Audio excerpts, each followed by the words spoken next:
सुप्रभात, नमस्ते. कसे आहात बरं तुम्ही सगळे? आज 2024 या वर्षातील शेवटच्या महिन्यातील पहिला सर्वात नवा कोरा दिवस आणि मी आहे बँगलोरमधील कब्बन पार्कमध्ये. इथे मी एक रीडर्स इव्हेंट अटेंड करायला आलेले.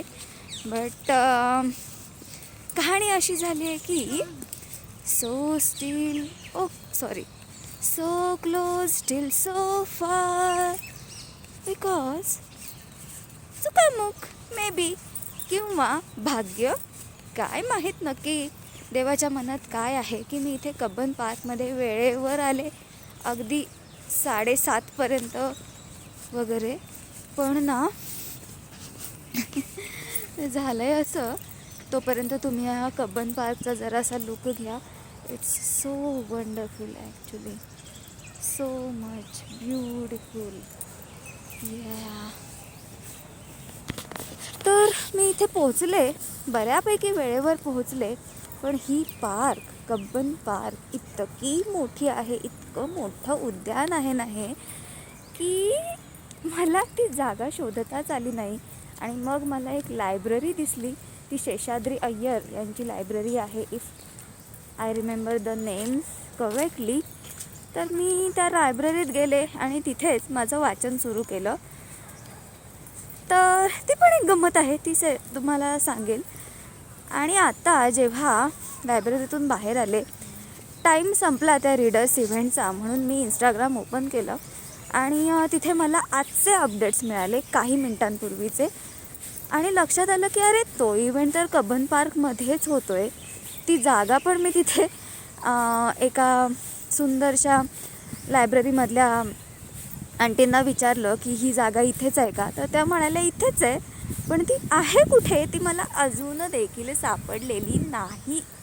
I don't know where that place is, because this Cubbon park is so huge आणि इतकी छान आहे की जिथे फिराल तिथे ना असं ग्रीनरी, ज्यांना आवडतं ना निसर्ग, ते इथे रमून जातील अगदी आरामात.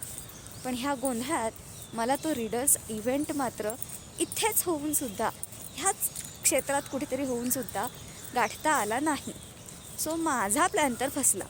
बट नो वरीज कारण देवाने वेगळा प्लॅन लिहिला असेल माझ्यासाठी, आणि म्हणूनच मला ती जागा न मिळता लायब्ररी मात्र नेमकीच मिळाली ती जागा लायब्ररीची. आणि मी तिथे गेले आणि व्हॉट, हे एक असं पुस्तक आहे जे मला कधीपासून वाचायचं होतं, ज्याचं नाव आहे मेघदूतम. महाकवी कालिदासांचं हे जे पुस्तक आहे ते वाचण्याची मला खूप वर्षांपासूनची इच्छा होती. पण मी जिथून आहे अलिबागमध्ये, किंवा मी ज्या लायब्ररींमध्ये गेले तिथे मला योगायोगाने आतापर्यंत कधी मेघदूत वाचायची वेळ आली नाही. आणि इथे मी जेव्हा बँगलोरमध्ये आले रीडर्स इव्हेंटला, तर इव्हेंट न होता लायब्ररीमध्ये मला मेघदूतम हे पुस्तक मिळालं. आणि मी ते थोडंसं वाचलं. खरंच खूप सुंदर आहे ते. आणि फक्त काय की पुढचे काही प्लॅन्स असल्याने आणि टाईम लिमिट्स असल्याने मी ते पूर्ण नाही वाचलं. सुरुवात केली आणि नंतर मग मधलं आणि शेवटचं पान वाचलं. आय थॉट की त्याच्यामध्ये मेघाने सुद्धा त्या यक्षाला त्याच्या प्रश्नांची उत्तरं दिली. की मला वाटलं की ओके, यक्षाने सांगितलं की कसं कसं माझ्या घरी जायचं ते, मग माझी प्रियकर सखी काय करते हे बघ, माझी पत्नी काय करते हे बघ, तिची क्षेमकुशलता विचार, आणि परत ये असं तो नाही म्हणत आहे. बट आय थॉट की मेघ परत आला असेल आणि त्याने सांगितलं असेल की त्याची पत्नी तिथे काय करत आहे ते, असं मला आतापर्यंत वाटत होतं. की मी कुठे ऐकलेलं काही आठवत नाही आहे. पण मी जे मेघदूताचं पुस्तक आता वाचायला घेतलं त्याच्यामध्ये मला तो एंडिंग नाही सापडला. I don't know, I am pretty curious. कारण आणि हे पुस्तक खूप छान होतं, म्हणजे ह्याच्यामध्ये सगळे अनुवाद दिले होते. काय ते म्हणतात, ट्रान्सलेशन्स बरेच होते की संस्कृत श्लोक वरती द्यायचे आणि मग त्याच्या खाली साधारणतः 7 ते 8 भाषांमधले आणि प्लस फॉरेनर्स लँग्वेज म्हणून इंग्लिश असे भाषांतरं होती.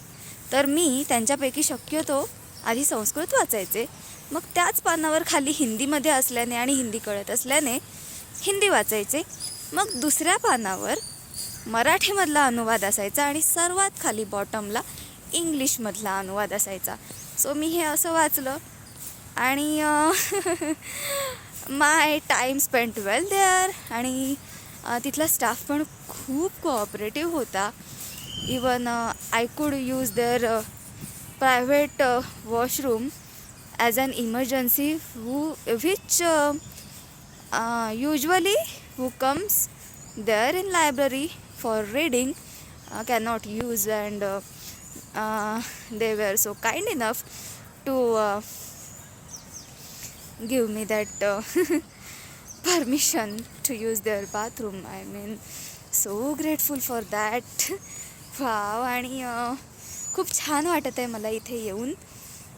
फक्त बँगलोरमधलं हे वातावरण सकाळीपासून मंद मंद धीमा धीमा पाऊस पडत आहे आणि त्यात हे थंडीचे दिवस, थंडी पण भरपूर आहे. आणि आता तर मी पार्कमध्ये आले, सगळ्या हिरवळीमध्ये, ह्या झाडांमध्ये अजूनच थंड वाटत असल्याने हे असं मला करावं लागत आहे. अदरवाईज नाक तर गारठायलाच आलं होतं आणि घसा आता मला जरासा जो खवखव आपण बोलतो तसा वाटत आहे. But I am gonna get better very soon because there is so much to explore. Okay, till then, good bye.